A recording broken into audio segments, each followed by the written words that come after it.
Hi, everybody. Welcome to Queens Must Wear Crowns. Yes, it is Wednesday. It is 7 p.m. And every Wednesday at 7 p.m., you have the Charge Room. Tonight's platform is Queens Must Wear Crowns. This is a platform for women. Every week, I have two platforms, one for women and one for men. The men platform is on Thursday. That platform is called Where's My King? Hashtag the men's locker room. The charge room was formed last year, September. I launched, and it was an amazing launch. And now the purpose of the charge room is to help everyone that needs help to heal, because hurt people, but sometimes when people are hurt, they don't realize they're hurt. When people are hurt, they don't want to recognize that they're hurt. When people are hurt, they tuck away their hurt, and they want nobody to know that they are hurt, and they suffer in silence. They grow holes in their souls, and they become spiritually broken and broken with broken wings. And sometimes it gets to a place where it falls into depression, and then you go into a black hole, and sometimes you get stuck and you have no of how to get out. So the charge room is a place that you can come to with strategic interventions to help you get out of those black holes. Reaching out to individuals may sometimes be a challenge because you don't want to know anyone to know your business. But I'm here tonight as the minister of the charge room, and I am Minister Charge. And tonight we bring to you Queens Must Wear Crowns. Queens is a platform for queens to identify that you are queens and not bitches, to elevate your mind, your body, your soul, your spirit, and to repair your brokenness. We are here to help you. So, the topic for tonight is a part two where we asked, are women raised in society to not need a man? I also want to give a little request before we deep into our topic tonight. Um, we are located on YouTube. We have a YouTube channel, The Charge Room Inc. I am asking everyone to please subscribe to The Charge Room on YouTube, so you can just take your phones up, because I know everyone has a phone. Everyone has a phone, yes. And we're going to go into YouTube, go into the search bar and type in the Charge Room Inc. It will pop up, the Charge Room Inc., right? And then you will subscribe to the Charge Room Inc., right? So every time you subscribe, sorry, the one time when you do something one time you will subscribe, you will always get a notification when we air, right? So never miss not another episode of the Charge Room, because subscribe to YouTube, the Charge Room Inc., you will always be notified when we are on air. So never miss, every week on a Wednesday, every week on a Thursday at 7 p.m. We are here. Come hear us, come listen, come learn, become educated, express your thoughts, be critical thinkers, open your mind to live life and develop a new type of growth with inside of you. Self help is here, self development is here, self care is here. Improving yourself every day is extremely important. There's nothing better than to be a better you, right? So tonight, again, we're going back to last week. Last week we spoke of, if a woman is reared to not have a man, right? So last week we spoke of eras from 1975 to current. And this week I said we were going to break it down even further to go back in time of slavery coming forward. So, how I broke it down was doing my research. When we think of separation, separation most likely happens from traumatic experiences, right? So, we're going to talk about trauma in the African American existence. So, right, we're going to be critical thinkers here. So we're going to go talk about like what's trauma, like, and it says simplistic terminology. It's a deep emotional wound, right? So toxic stress comes from a deep emotional wound, and toxic stress can come from a toxic environment, and it can damage the brain over time, right? So from the time we are born to the time we die, we will go through some things. We will go through some adverse childhood experiences. We will go through things that will disrupt our brain waves. We will go through social, emotional, cognitive impairment. Will go through disease, disability, and social problems. And it could ultimately give us an early death. Let's talk about epigenetics, right? So we're going to talk about how the experience of previous generations can affect who we are. That will bring us to historical trauma. Now, I'm going way back because I want to demonstrate how deep this is of how our mindsets are for today. We are experiencing generational curses just passed down. And if we don't take a stand to shut it down, we're going to go into a greater, deeper, traumatic, toxic, static change, that syndrome that just keeps going, right? So historical trauma, example of generational trauma, it's caused by events that targets a group of people, even family members, that did not have direct contact with the traumatic experience. Yes, even generations later, you can be affected by historical trauma. An example is post-traumatic slave syndrome. PTSS is a that exists a consequence of curious of chatter, slavery, followed by institutionalized rape and oppression, which resulted in multi-generational adaptive behavior. Some behavior is positive, which will demonstrate resilience. Some are negative, which can cause harm and destruction to self and family. So, an example would that be slavery. How slavery separated women from the family.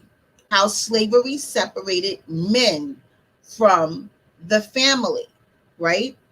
Another example will be Jim Crow from 1865 to 19. They had lynching and castration, segregation, with not just with the blacks and the whites, but within their own race, from lights from the darks. Let's not forget the wars: World War One, World War Two, the Korean War, the Vietnam War, the Persian Gulf, the Iraq invasion, right? These are things that separates us from man to woman and family. I'm just showing the history of the family breakdown and separation. Then we move to the ghetto and welfare era, 1968 to 1965. I'm sorry, 75, where welfare ruled. There were no men allowed in the home. So last week I showed a little snippet of Claudine.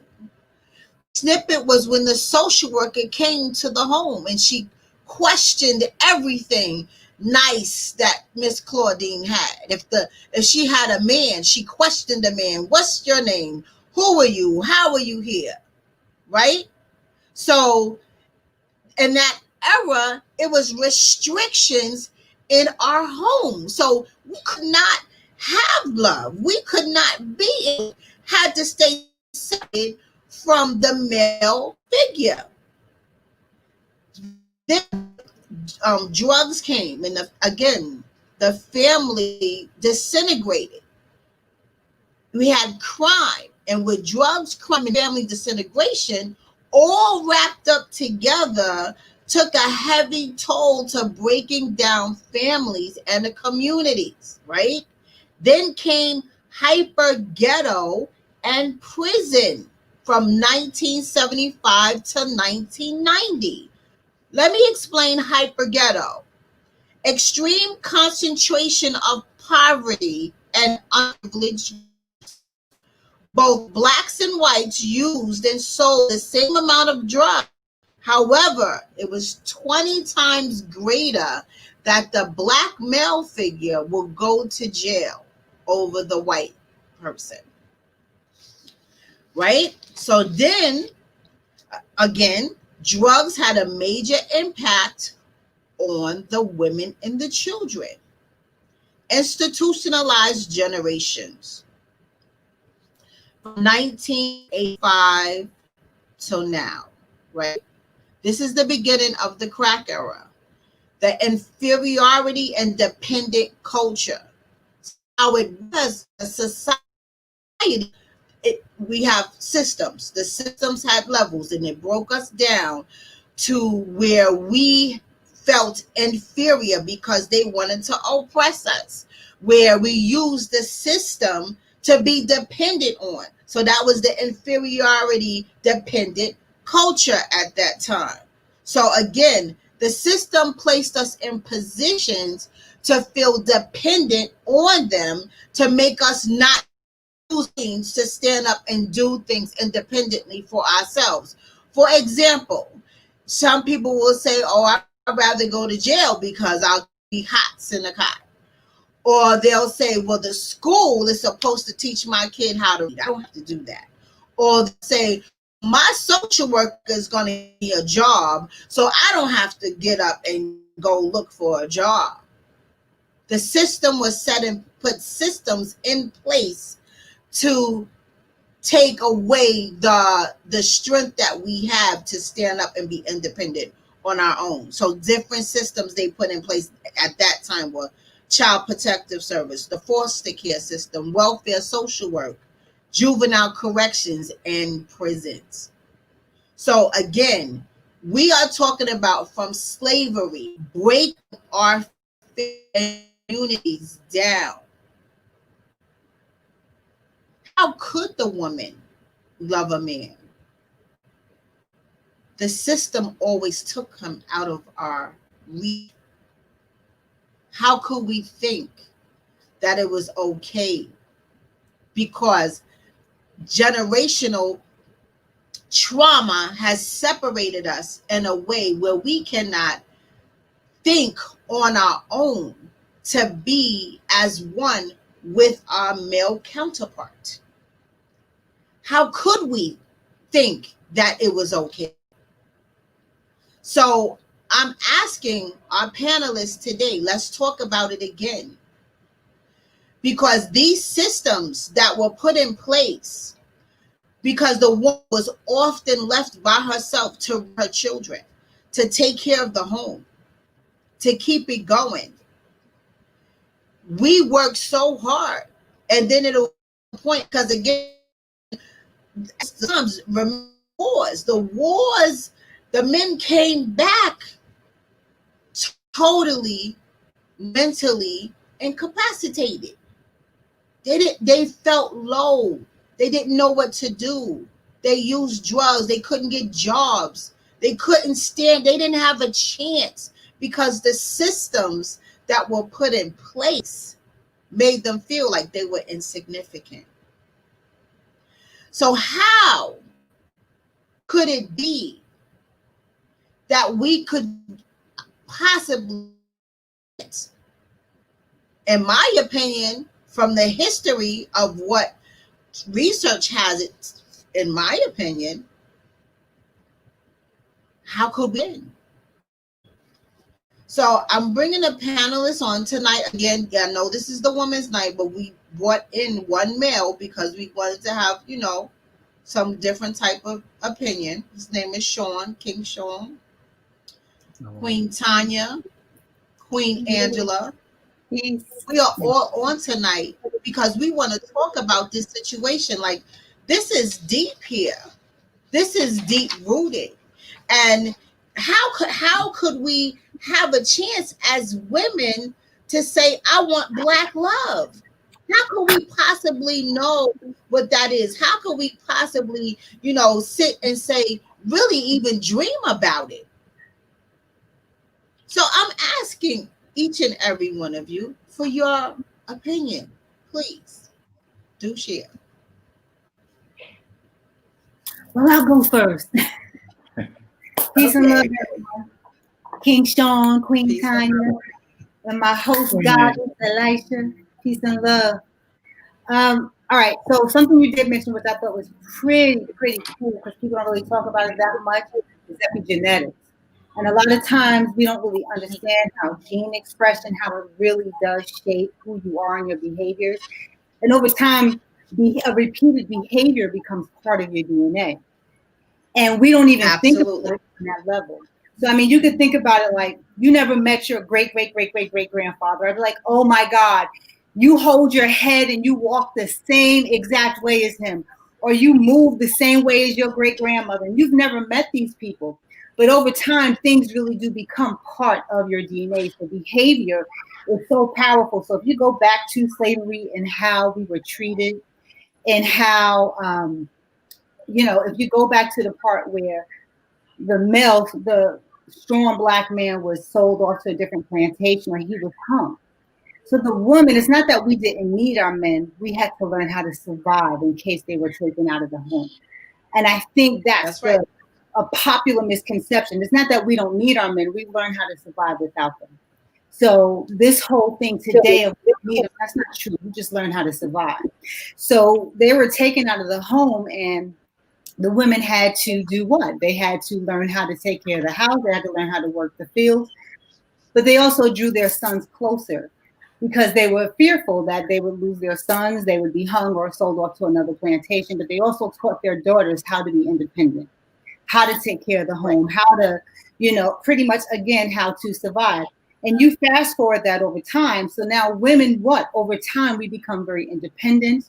We learn how to take care of things without you. And then you have this man now who's in a struggle for his manhood. And I think we're mature enough when men don't feel like they need to defend that when I say it. Meaning now women are acting and moving in a way as though they don't need you. And you need to be needed. We all need to be needed. And it's like it was hard for her to even let that guard down for fear that you wouldn't be able to be there, stand up to the challenge or whatever the thing is. And it's unfortunate because now, today, we show up and we can't even get along. I hear brothers say today that, they don't want their women to depend on them. They want their women, I don't want no woman who's too needy. I don't want no woman who's this. But why would you want to be with a woman who doesn't need you? Why would you want to be with a woman who feels like, well, you could go or come, I'm good. And it's like, I don't think we understand how that affects our DNA generations to come, because we are literally living in a time where we feel like we can live without each other. Now, there's this inherent desire. We have these bonds where we know that we have these bonds, these genetic bonds and these cultural bonds where we really need each other. on an inherent level, on an intrinsic level, but our outwardly expression is we show up just independent of each other, and we need to be able to break that. So epigenetics is really powerful, and I think that over time, a continued behavior, if we start to change it now, it will start to resonate in your mindset, and it will generate different energy. But I'll let somebody else That's speak. right. This is true. Very true. Very true. I totally agree with you. And again, I want this platform to be about the voices of change. Like, how can we be change agents? So we are speaking of our perspectives, however, to ultimately come up with a universal goal. So Sean, what do you have to add to the Well, platform first off, today? greetings to you all, and I want to say this. I want to start by saying, ladies, I love you. That's something that we don't exchange often with one another, and that is We part of what happens, and from the systematic family structural breakdown that has happened. It seems to break down our respect towards one another. And ultimately, and unfortunately, the woman is broken down to do without a man, and the man is broken down to somewhat be stud-like to feel significant. And unfortunately, as that grows and progresses, it seems that we start reacting to it and start doing a lot of, or start showing a lot of the attributes that are a reflection of that. For example, when we last week, unfortunately, when we were speaking, we went from speaking to each other to at each other, and that sometimes is what happens between us. And when we start talking at each other, we don't listen to each other, and when we don't listen to each other, we kind of tune out and lose whatever respect was there on whatever points were being made by one another. And I think that we collectively have to be very aware of those things that happen from the systematic structural breakdown in order to kind of like Angela said, in order to I guess support one another in our faults due to the reaction or the outcome of being growing in that environment. And that's why I wanted to start out, as I said, ladies, I love you, because we need to understand that, yeah, we need love too as men. You guys asked me when I was there, what we just want to know what men think. And I want to share what men think, but I need you to hear what men think. And I listened to what you guys said, and what I got from it was, okay, I want to be more specific when speaking, because I thought we were speaking generally, but specifically it might have touched individuals. So I want to be specific and say, when I say some women or some men, I think men and women are pretty similar, just we think differently, and we have different perspective on things. But we have the same needs. We have a lot of the same needs. Not all of the same needs, of course, but we have a lot of the same needs. We all need love. We all sometimes are missing love. Sometimes we don't know how to express that love or those emotions to one another. So maybe we should try and practice that so that we can love one another better.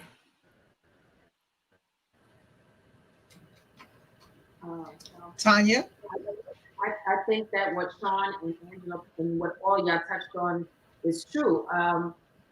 It has been embedded in us to not trust one another. That was the whole goal. That was everything that the forced slavery and servitude did. It taught us not to trust one another. It taught us to only trust ourselves. And I think that we're carrying around that pain. I think we carry around that distrust today. I think that we carry around the idea of how we can make ourselves whole. But the idea is that we believe that we can make ourselves whole independently. We do not realize that we have to collectively work together. You remember that? You remember that cartoon Voltron?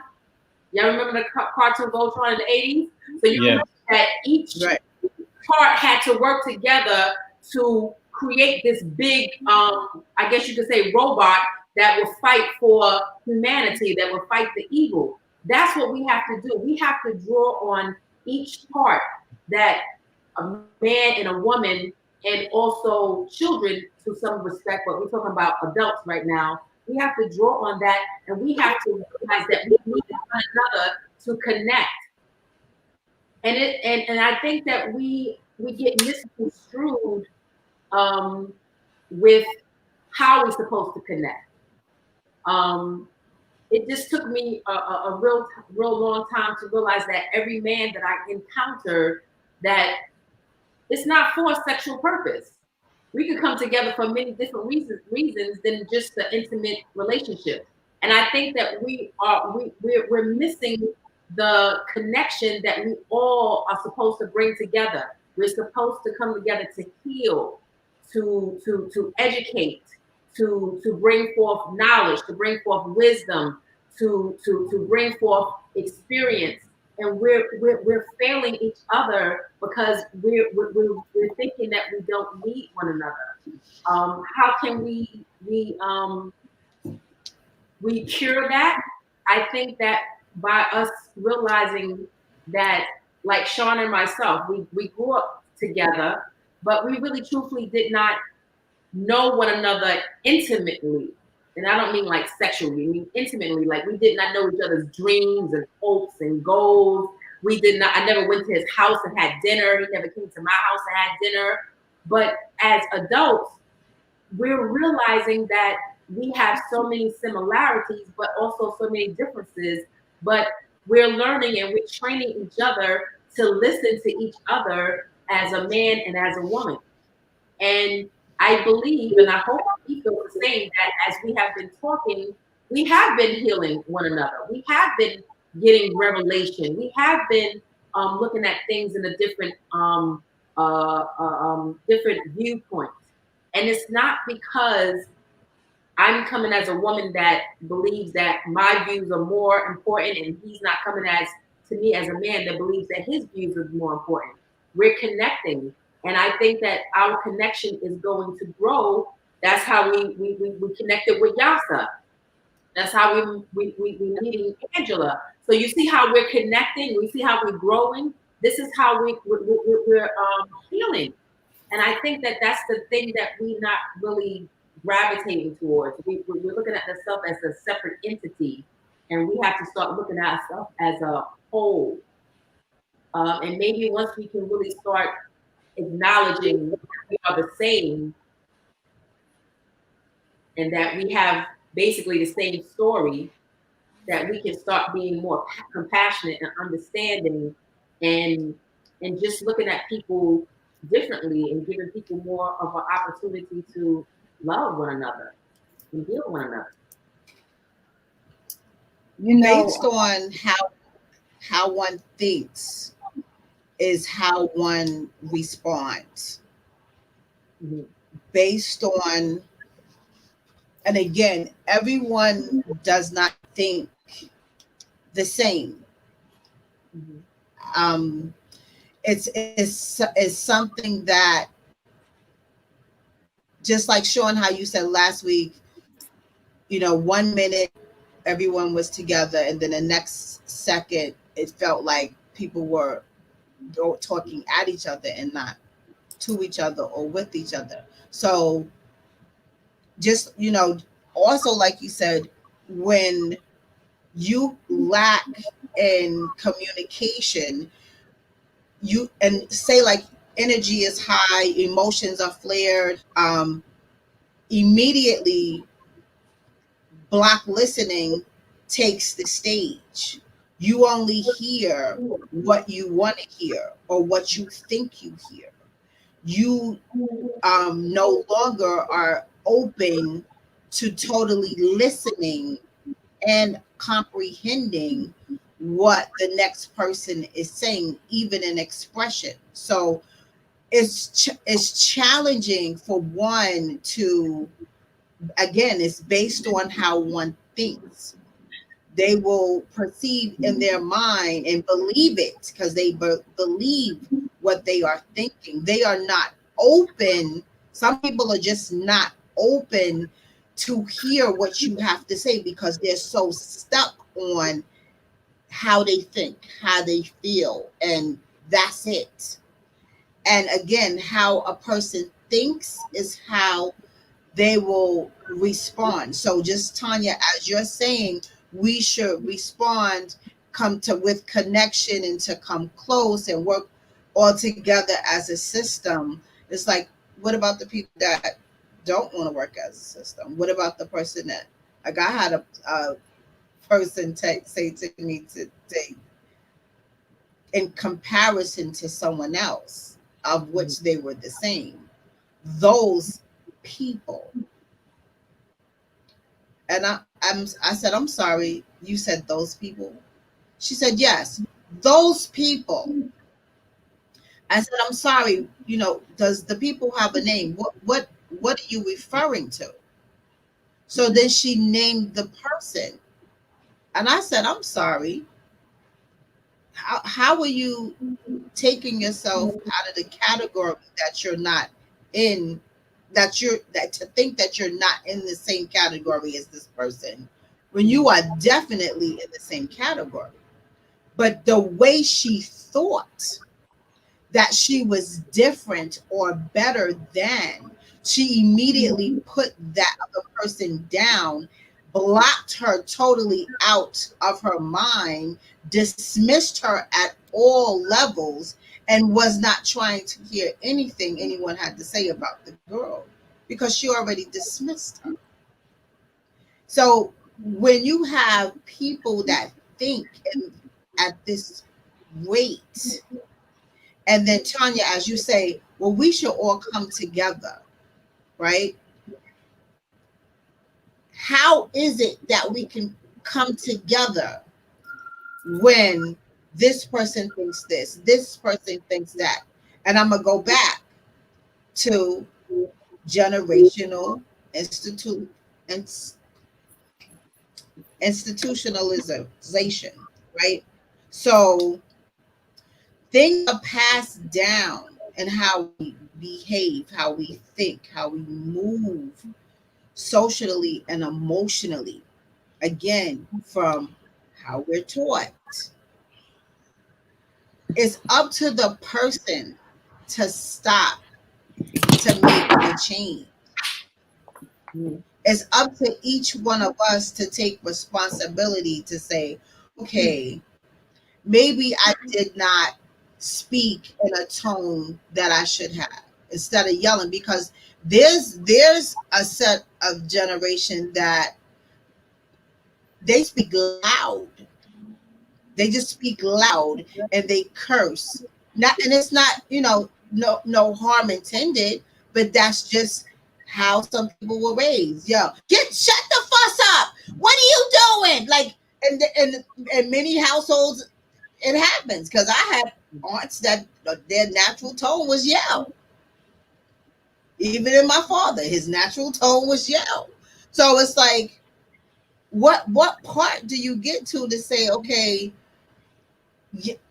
I thought yelling was okay because it was okay in my house because that's all I know. And then you go to somebody else's house and nobody's not yelling. Even situations like, I had a niece. I asked my niece to wake my son up to go to school because I had something to do in the basement. All I heard was her yelling, get the F up, get the F up. I ran upstairs because I thought it was something wrong. And I said, well, what are you doing? And she naturally said, I'm getting him up for school. You said to get him up for school. So the way she responded to me, I realized that's what she's used to in her environment. Yeah. But in my household, it's something different because I don't wake up my child like that. I go up in his room, I call his name, I touch him on the shoulder if he can't hear me after a few calls. Son, it's time to get up. But everyone comes from a different background. How do we get there? Yes. How do we get to a place? How do we get to a place where we say, let's love each other? How do we get to a place to say, can we sit and listen to each other and learn to understand what I'm saying to you? Learn to have patience of with ourselves. Learn to have patience with other people. Learn to have patience with our children. Because what are we seeing right now? We're seeing high numbers of children being diagnosed, overly diagnosed with ADHD, ODD, putting them in the system, getting a disability check. People are running to actually get a diagnosis to get a check for their kids. So it's like the dynamics of the family system right now. It's like, how could we repair this? Because it's deep here. This is deep. So it's not just us as women separating from our men. It's us, you know, needing to have patience with ourselves, with our lives, with our children, with our men, to bring our family unit together. Because just perfect example with COVID, people who naturally didn't ever sit down and do homework with their child, they felt it.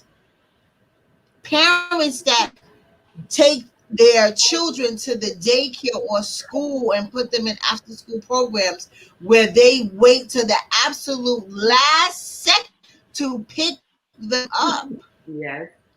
During COVID, they had to deal with their children because they're too busy running off doing their thing. They didn't have time or patience to take care of their children. So when I speak of how the system would say for you to be dependent on the system of education, oh, the teacher's supposed to teach my child. Mm-hmm. And then when the teacher is asking the parents, well, could you help me help your child? Because he's in school, yes, but he's at home too. The parents want to cuss out the teachers. So it's so many dynamics that of the family unit and individually that we have to upgrade and repair ourselves. We have to start somewhere. And the best place to start is with ourselves, because what we're seeing now is mass incarceration, not just for men, but for women, right? We're seeing high levels of unemployment. We're seeing our kids overly diagnosed. We're seeing our kids in a foster care system. Our kids having adoption. People are in transitional housing. People are everywhere but home. We have to start by making our house a home that a family can come to. Not just a room, not just a box, not just, oh, I'm going so-and-so to pick up so-and-so to take them to so-and-so, and you just dropping them off everywhere so you can get your life on. We got to start with ourselves and have patience with ourselves. Have patience with our children, because our children are our tomorrow. Have patience with our men. We have to communicate and co-parent to bring up our children in a way where we do not no longer have to be dependent on the system. We as a unit cannot constantly be dependent on a system to oppress us. The system is to oppress us. One time I think I broke my leg or something, and I couldn't go to work. No, I was in a car accident. I couldn't go to work. I was out of work like 6 months, and my lights were getting ready to get cut off. And I said, well, let me go to the social service office to try to get some assistance. So I'm hobbling in there on some crutches, right? And they told me that they couldn't help me because I made too much money. I said, but I'm not working. They was like, no, but you make too much money. How can I make too much money and I'm not working? But you're going back to work and your stubs show that you make, I think it was only $4 off. It was $4 off. And they said that I couldn't get help. So how can I get my lights from not cutting off? So they'll say, well, we'll pay 3 months. So I said, well, what do I have to do for that?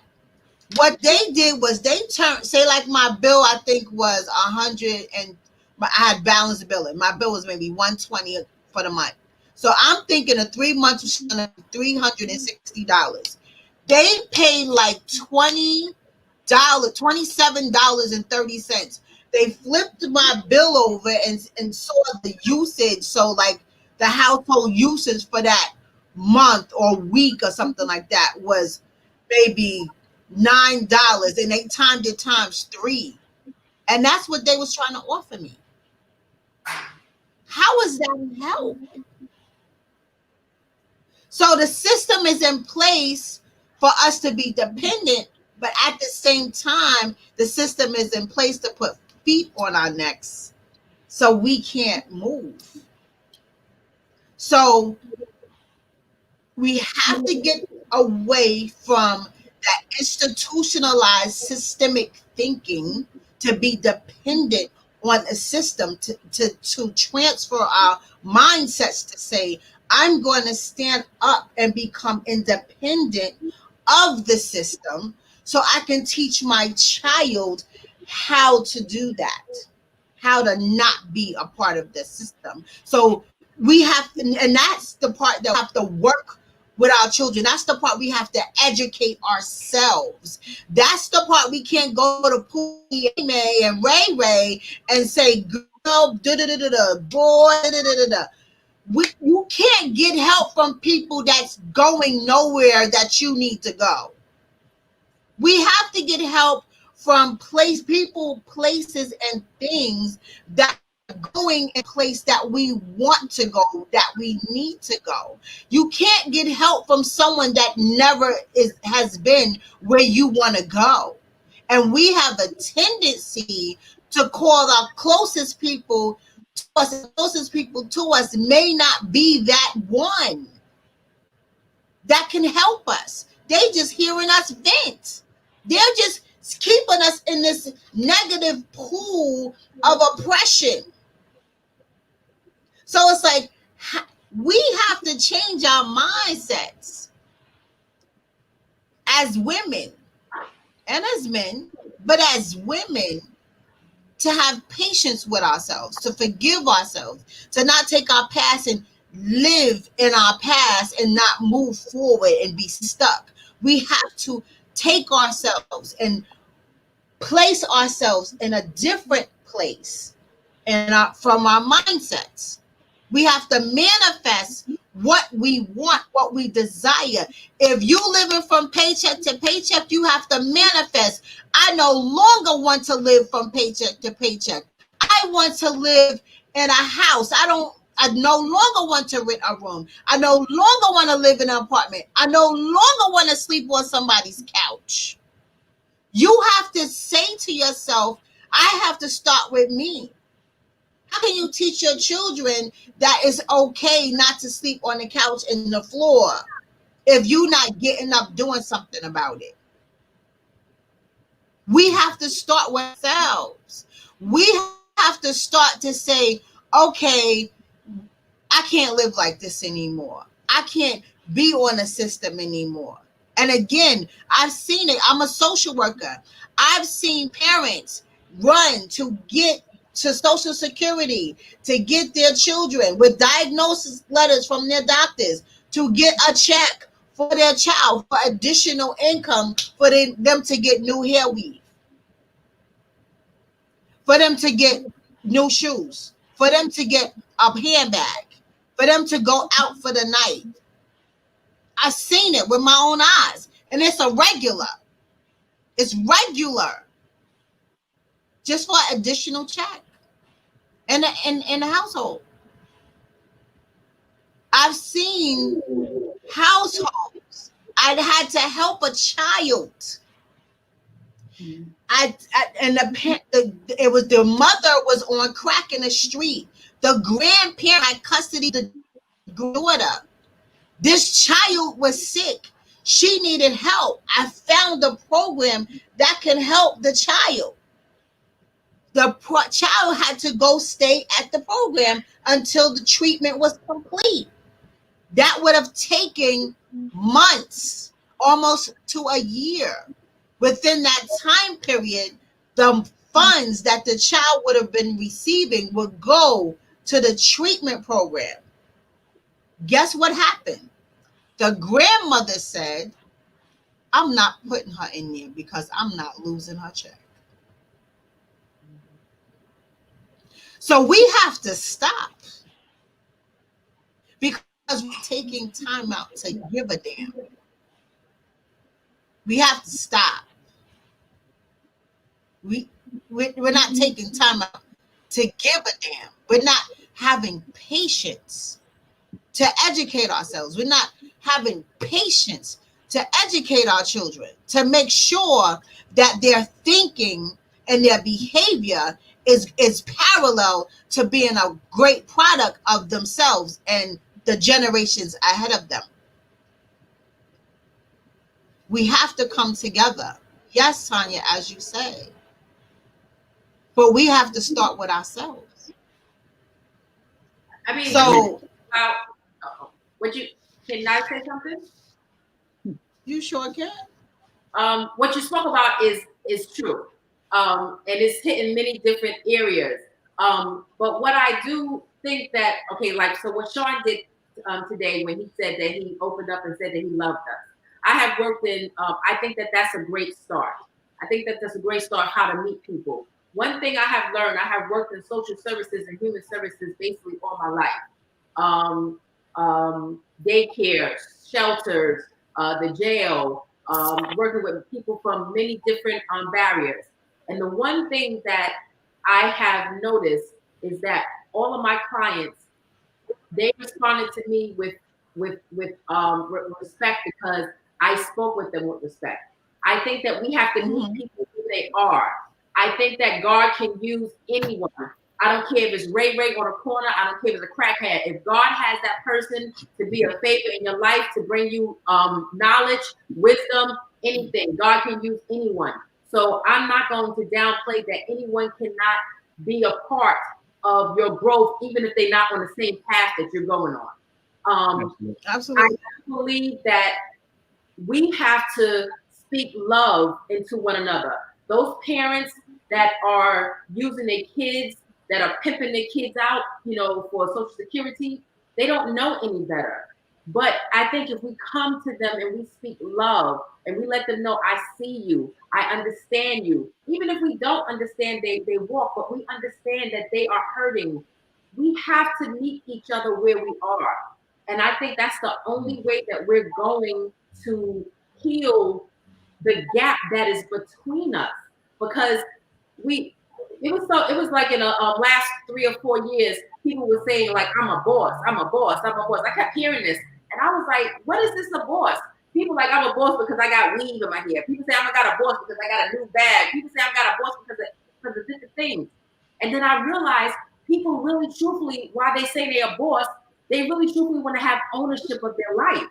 They really want to be a boss of their life, but they're using materialistic things that they're seeing on TV, that they're seeing in a video, to try to identify how they could be a boss. People are really crying out for help, but we have to be able to have the spiritual eyes, the spiritual ears. We have to get out the flesh to be able to see that people need this help. Absolutely. So it starts with something very so small. Get out of yourself. Stop thinking that your situation is better. Stop thinking that you have to look down to someone because you could be in that person's predicament so fast. So that's what I'm saying. We have to meet each other where we are. And if we can do that, we can actually help people. We can actually go back like Harriet Tubman did and bring people back into freedom, because we have to actually bring people from the belief that materialistic things and money is more important than our souls, than our children. Because that's exactly what you're talking about. Our children and our people are stolen because they are praising and worshiping materials. Yes, absolutely. Angela? Hmm? Go ahead. Go ahead. You like you want to say something because I did that last been time. writing the whole time. No, seriously, go ahead. No, I saw you taking. You've been writing the whole time. Well, you know, because you touched on so many different points, and so did you, Tanya. You know, one of the things that, you know, it started with Tanya saying, or Elisha responding to you saying, how do we get there? I think that, you know, what we're doing is something that's been rehearsed so many different times on so many different platforms. I mean, this is something that we've been trying to solve for a very long time. And one thing that I know is that, you know, when I say we, I mean Black people, not just the four of us. But I think that, you know, you can't change the behavior without changing the mind. You know, be ye transformed by the renewing of your mind. Right. And I think that we have all these grand ideas and, you know, trying to execute it and saying that, well, people are responsible for each other and they should be able to change. It's not that easy. We walk around with 95% subconscious awareness and only 5% of conscious awareness. That's it. That other 95% is our behaviors, our memories, you know, your habits, your beliefs, all these different things is just 95%. Those go-to thoughts that we tell ourselves, those go-to feelings and emotions that show up every time something happens, and just 5% of conscious awareness. It is not easy. I mean, in history of our behavior and the descent in our family is evidence that it is not that easy to change.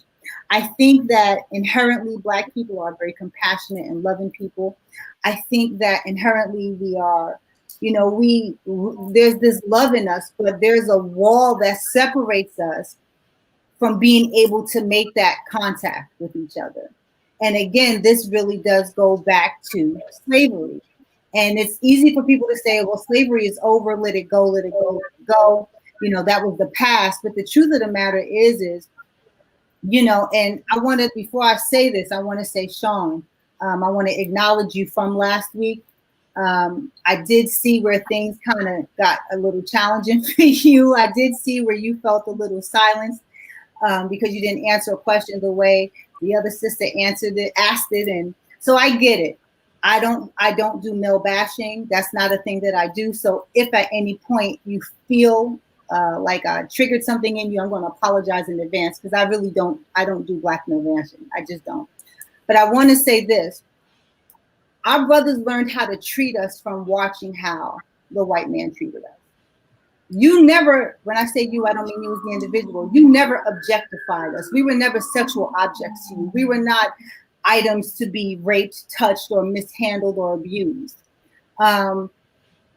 If a white man asked us to come here and we gave a little attitude, he would hit us, he would beat us, you know, don't you sass me, don't disrespect me. Over time, you learned how to treat us. This is the way that you saw him treating us, because that wasn't a cultural thing for us. You know, paradise lies at the foot of a woman. We understood that a nation only rises as high as its women. So we were something to be honored, loved, and protected. Somewhere in that process, you forgot how to love us, but we also forgot how to support you. We also forgot how to stand by you. We also forgot how to rock with you. And so over time, the more we had to learn how to do things by ourselves, you were left to do what? Meanwhile, you had to fight for your life. You were fighting for survival. You had to watch your women be, if you were marrying a virgin, you had to wait for your wife to be broken in by him first and then sent back to you, and you couldn't get angry. You had to suppress your emotions. You couldn't even show your love. You couldn't show your anger. You couldn't show anything. The only thing you were allowed to show was fear. At some point, decades, past and centuries past, you don't want to be afraid anymore. But you never learned how to show your love, and you never learned how or relearned how to show your affection and the attention that is so greatly needed. And then as women, we forgot how to let ourselves need you. We forgot how to let ourselves want you. We forgot how to let ourselves depend on you, to let you be our superhero, to let you put your cape on. And so over time, because of that, that's where this descent comes in. And again, like I said, we walk around with 95% of conscious awareness. And I said previously, what epigenetics is it really does start to become part of your DNA.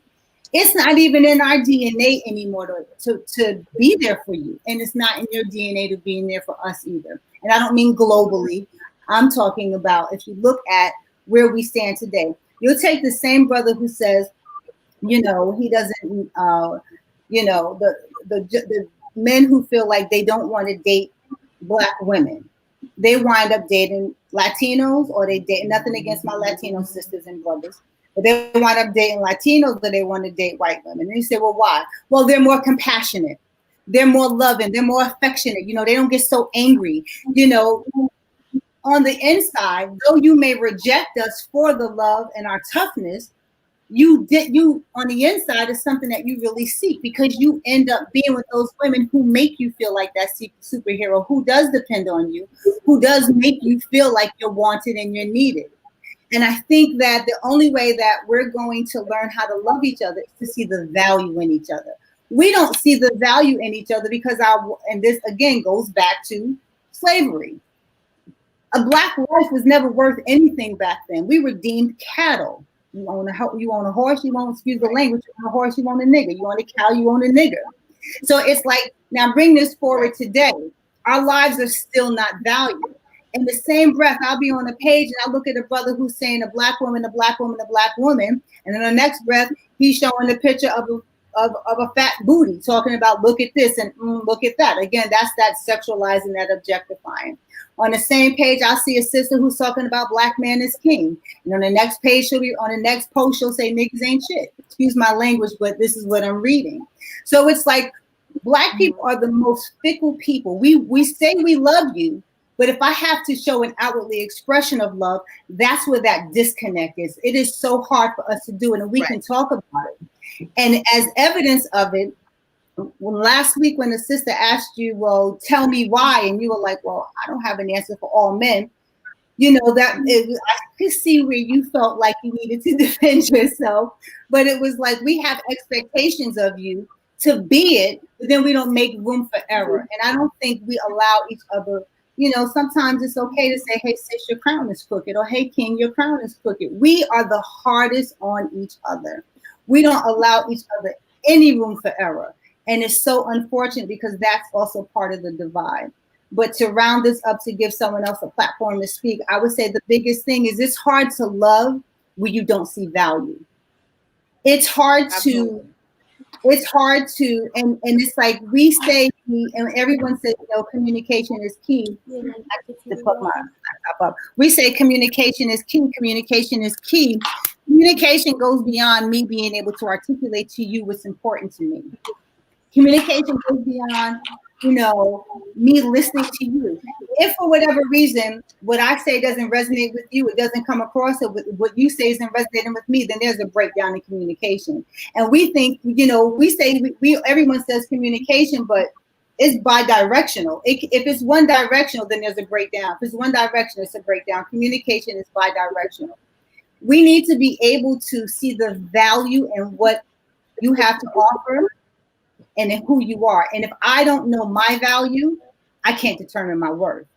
And I think that a lot of times, a lot of sisters or men too, you say, well, I'm worth more. But if I say, well, what's your value? What is your value?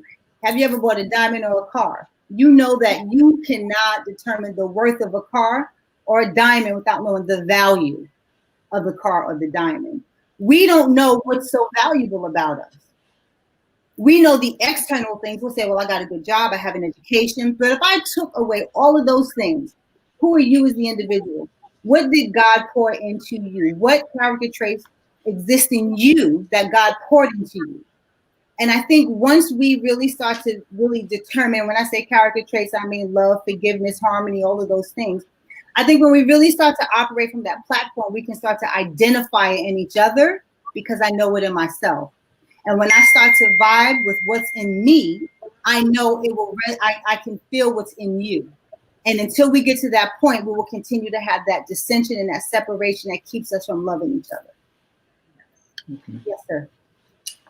Well, I thank all of you for your perspective tonight.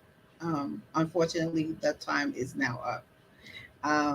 And I appreciate you all. I value you all. I know that you are worth more than everything um, in the world because we are of the human race. And again, Sean, as Sean opened up, it's about love, and love starts within ourselves. And we have to learn to love ourselves. We have to learn how to be patient with ourselves. And Angela, everything you spoke of, it in my opinion, it relates all back to having patience with ourselves. Because if we don't stop to identify who we are, what our value is, what we are worth, and we don't believe in ourselves. Mm-hmm. We don't believe in ourselves of who we are. We don't believe in ourselves of what we can do.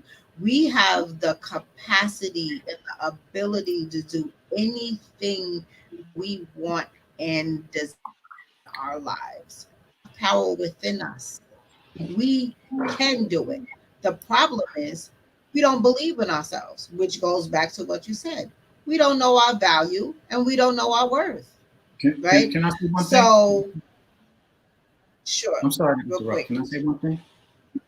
It's not only about Mhm. patience, and it's about and value is something that I wrote as well, Angela. And you're right, value is, but we have to have recognition of what value is, not only within ourselves but within others. If in fact we don't communicate to understand what value is to me and or what value is to you and start sharing those things, we won't ever recognize the value not only in ourselves but in each other. And that is missed so often, and it's missed usually through translation because we don't listen to each other. We do not, and the reason why is because we don't respect often each other. And I say that not everyone, but it often is challenged in our communities. So we got to recognize what that value is in order to be able to translate it or have somebody else receive it or understand it. I'm sorry, go ahead. Yeah. Sure, indeed. Again, I have to close out because I have to do another platform in a few minutes. Okay. Well, thank you for And having again, us again. it's always a pleasure with you all every week. Sean, I'll see you tomorrow. Um, Absolutely. Angela, y'all coming on tomorrow, right? Because it's men and women tomorrow. But I didn't know, they're doing a but part I too. will. Yeah, I think I'll call y'all after. But um, again, it's always a lovely platform. It's always positive. It's always empowering. It's always inspirational, and it's so much that when we speak, other people need to hear a voice. It's it's not just about us sitting within ourselves. Like if we come separated, like we all have something special, not just us four, but every single person born has a purpose, and you have to speak out on your voice and know your voice and how powerful actually really, really are. Um, so again, I appreciate you all um, Yes. for coming to sharing, because it takes courage to come on a platform. It's definitely not an easy feat. So many people like to look and wait, or look and comment, or look and just look. Some people look behind the curtain, whatever it is. It takes courage to come on. And I appreciate you all, love you all, because, Thank you. you on definitely shows that you are able. You have power to do what you can speak, what you say, because it's an action behind your words. It's not just you talking, it's you coming through to shine on, to provide your verbal opinion, and you share your thoughts. And this is a ministry. This is a ministry that works, and I appreciate you all contributing to it. So I see you Thank next you. week. Some of you All right. Thank you for having will us. coordinate. Yes, yes. Thank you for having us. No problem. And Angela, by the way, Absolutely. no, I didn't take offense to anything. I understood the platform we was on, and I never thought that it could have been anything personal, because we don't know each other personally. So that was never something. And we as a people got to have thick skin when people are speaking to us in order to listen. Because if I did take offense, I wouldn't be listening to. I wouldn't have heard what you were saying. So I understood it. I have that thick skin, and I challenge everybody, all of us, to keep that thick skin, because if it's coming from a place of love, like Vera said last week, we should know and not take offense to it. And I didn't think it was coming from anywhere but a place of love, because that's what brought us here together, love. Absolutely. So everybody, I'm gonna see y'all later Absolutely. because I have to close out. So tonight again was an awesome night. I appreciate everyone coming on, everyone watching, everyone shared. I'm asking again, everyone, please subscribe to my YouTube channel, The Charge Room Inc. Never ever miss an episode that pops on the Charge Room platform. I also am on Facebook as The Charge Room. Please like my page. I am also on Instagram as The Charge Room. Please follow me. So it's all about learning each other, loving each other, and the universal goal is building a sense of security, not just to feel safe, but to be in a comfortable place within yourself. Because when you're comfortable within yourself, you'll learn and know your worth. You will learn and know the power that you have inside of you, and it'll help you love someone else better. It'll help you hear someone and be a better listener, and so you can have effective communication, so you can identify the significance, the true significance you are on this planet, significance that other people have with you and you with them, is to identify, have the ability to identify who you are and what you are worth. Again, about your value.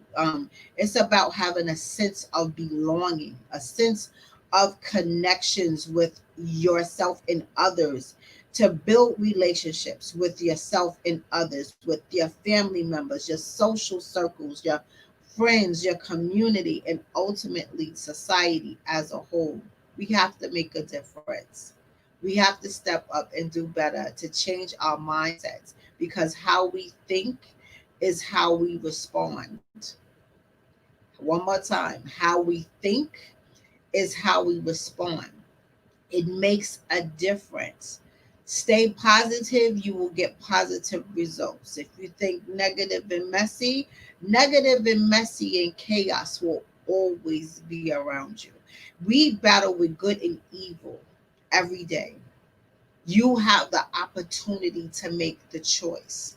Should I be messy today, or should I keep it clean and keep it right? You can be productive in your life. We all have power to do whatever we want, because we have God.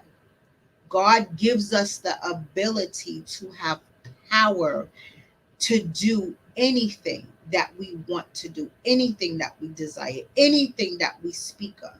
Just tell God what you want. When you tell God what you want, when you make the God your BFF, your whole life will change. Prayer changes everything. Sit down every day. When you wake up, have a relationship with God first. Talk to God first so you can have a pleasant day. Talk to God first so you can distinct, should I do A or should I do B? Put God first that you can talk to him and you can become a better thinker, become a better communicator, become have the ability to identify your worth so you know what to not accept. Don't ever let anybody treat you like an entry level person. This queen spoke that statement last week. Beautiful queen. And it was just so profound. Don't ever let anybody treat you like you are entry level. You are kings and you are queens. Treat yourself that way. Believe it. And you can achieve anything that you want in life. I thank you all for coming in on the Queens Must Wear Crowns platform tonight. We'll see you again next Wednesday at 7 p.m. Same place, definitely at the same time. So come with an open heart or open mind. Come get you some. And everybody have a grand night. Bye for now.